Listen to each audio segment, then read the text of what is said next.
What was it about quilt making that lit you up enough to say, that's what I want to focus on? A friend and I were both at home with young babies, and there was a class offered in hand quilting at High Park at Colburn Lodge. And I had tried to make a doll quilt for one of my kids, for my 2-year-old.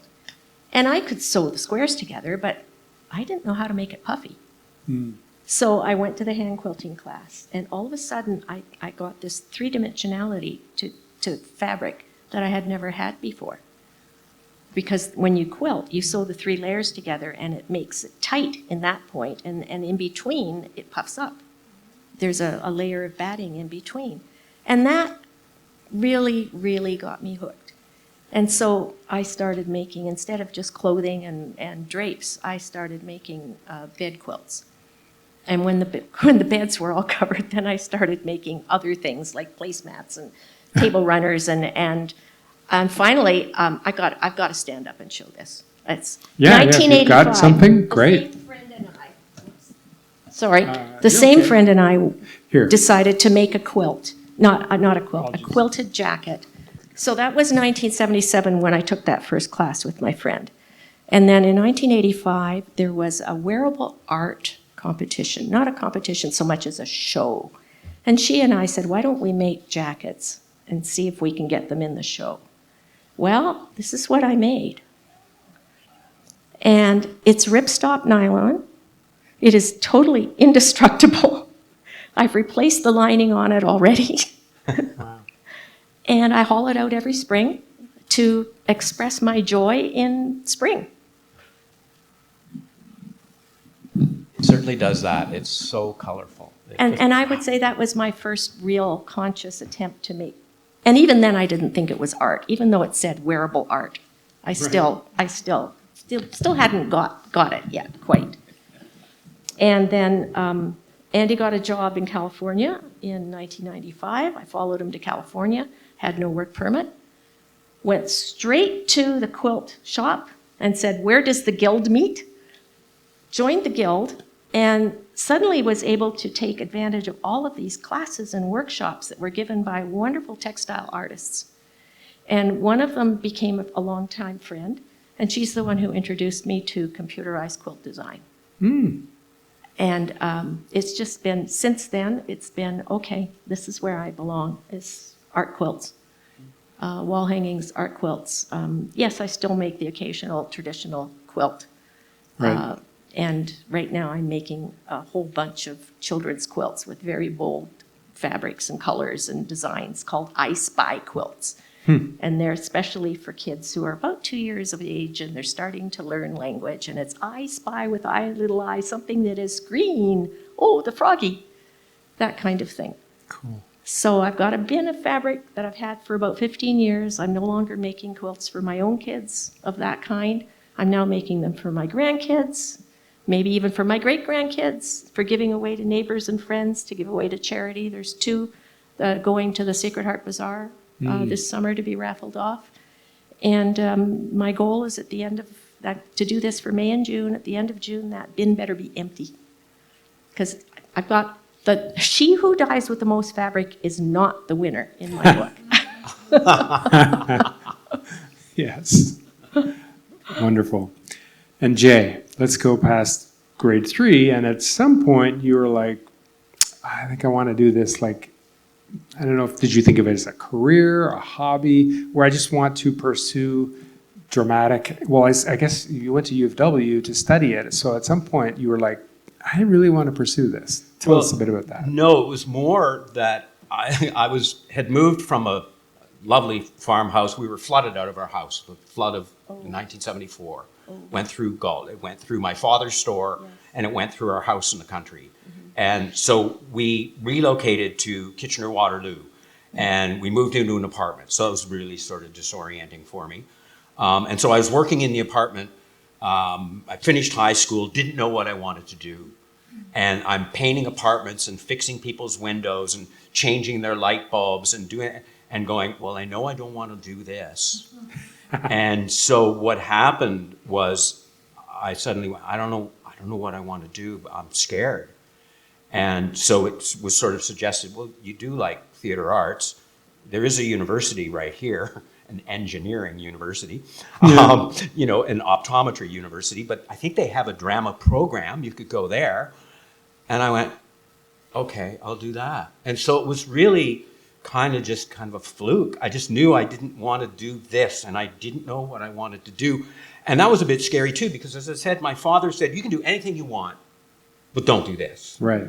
Well, that's like being given a plain slate, right? Okay, now paint me a picture. I can't. And that was the thing. It's like, you can do whatever you want. I can't. Somebody tell me what you want when you want it. And this is the other thing. This gets down to the creativity and how it works for me. I can't just create something. The kid said to me, I want to tell the story about, okay. I need a show next week about, okay. Could you do a walking tour on, okay. But somebody tells me first. And when do you need it? I need it by, okay.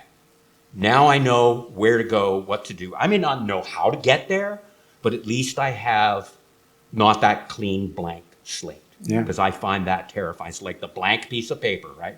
What am I going to do? And, you know, writing prompts, that's why they're so helpful, and just come up with them. I went to a thing, a man who wrote a book here called Spring Works, I believe. It's about cycling. And so he did a thing in which he just gave us writing prompts. And so for a year, I sat down every morning and I would just give myself a writing prompt and then go, okay, just see what happens. Just let it go and just write for an hour, deadline, and then, okay, boom. And then out of that came about 4 or 5 stories that are really good. The rest of them, yeah. But, you know, it was doing that and having the discipline to go, okay, I'll do that, And so it really helps me in terms of my creative process is don't give me a clean slate. Give me a project with a deadline. Okay, I'm good. So the same thing with my career. Give me a project and a deadline. Okay. Right.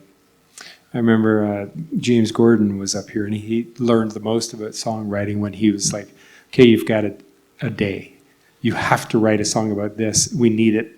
I think he was working at CBC Radio or something, and it was just like... Yeah, probably Basic Black or something. He was just like, okay. And he now, you know, he can write songs on the spot pretty much because he worked that muscle. And, you know, you still have to channel something creative, but it helps you work the muscles, right? And get into a routine that makes it flow a little easier. Deadlines really do get the adrenaline working. Yeah. Sorry, which does? Deadlines really deadlines, do get the yes. adrenaline working, yes. Yeah. It's That's and it's funny, I got into teachers college when I was 40 because I had done drama in high school and university. And then at the end of university, I thought I was going to be a French teacher, but my French wasn't good enough. I didn't consider my spoken French good enough, but the written and reading, that was fine. But speaking, no, we didn't have the opportunity to hear spoken French. So I went to a French cinema club on campus, and they had a speaker come in, and he was talking about the business, and I somehow thought, this is what I want to do. How do I do that? Well, gosh, he had a school in Paris that he taught at. He was a historian and a producer, and he had this film school. So I went there, and I worked in the business for 10 years. Well, when it came time to go to teachers college, I didn't have enough credits. I had to have 2 majors for teaching. I had French, that was enough, but I didn't have anything else that I had 5 courses in. So I said, will you accept 10 years in the film business plus my experience in amateur theater? And they did. And I was really lucky because the registrar that year was a drama teacher. And he took me. And that was the year when 1 in 12 applicants got into teachers college. Wow. 1989. Yeah. You made the right choice. Thank you. Yeah, you're welcome. Great. Well, and so I'm not drawing complete conclusions yet, but I'm from these events here and anything I've read, like there's something about childhood and tapping into something that manifests later in life often as creativity. But then there's also this circuitous journey to find that thing that you then want to focus on. And it isn't, some people, I guess maybe it's in the minority that like know when they're like 5 years old, that's what I want to be. And they're like a straight arrow. But They are I think for blessed. many, They are blessed. A student who has that is blessed because they have something to work for that they really, really want. yeah, And they don't get distracted, and they don't prevaricate, they don't or procrastinate. get discouraged. Or they've honed in on that, and there are so few students who have that gift. Yeah, And then there's the curse of the gifted child. yeah, The gifted child who's good at so many different things, you can't decide which way to go. So you're Right. paralyzed. yeah. Different kind of blank slate. It's like a full slate. Yeah, yeah, the opposite of a Yeah. blank slate, yeah.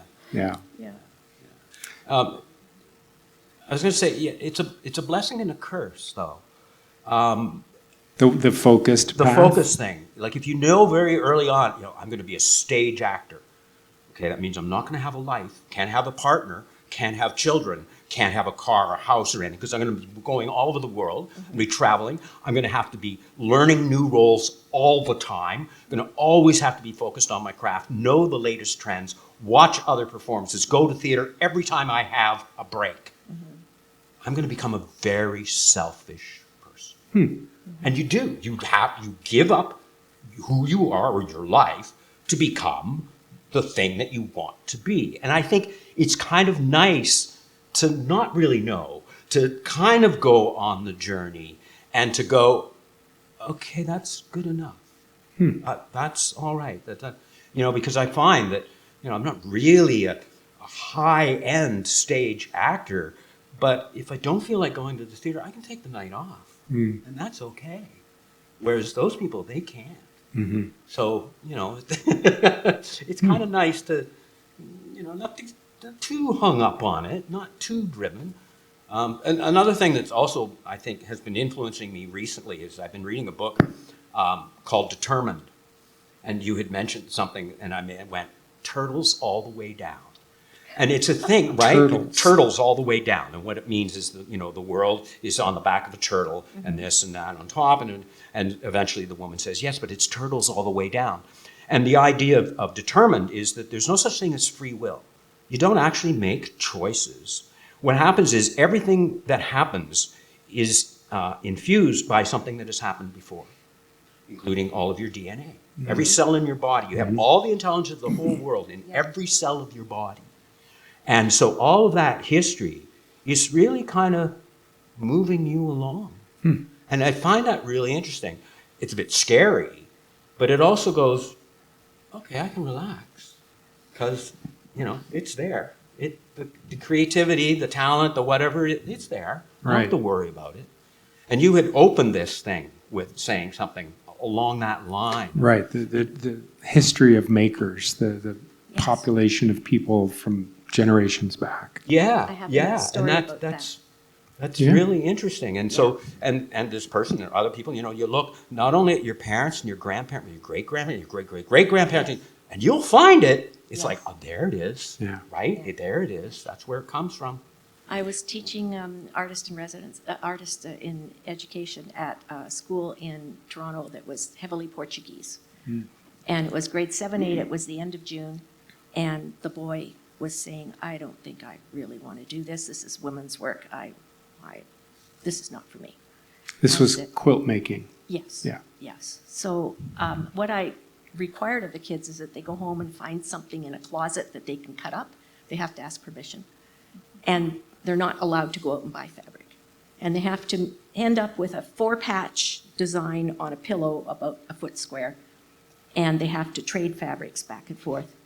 And they have to learn certain stitches, of course. And we got going, and he came in with this black men's shirt with red detailing that was so beautiful.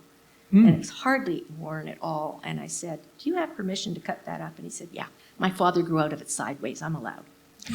So he was trading, and he made the most exquisite pillow, really beautiful. Brought it home, and then he had to write a report of a reflection about what he learned and what happened during the program. And in his reflection paper, he said, when I brought my pillow home, my parents told me, and I had never known it before, that my grandfather and my great-grandfather had both been tailors. and it must be in the blood. Wow. Yeah. That's incredible. That is. Because he really enjoyed it. Once he got going, he really enjoyed it. Even more Something's wonderful. going on here. Yeah. Wow. I said most of the designers in the world are men, Mm. not That's- just women.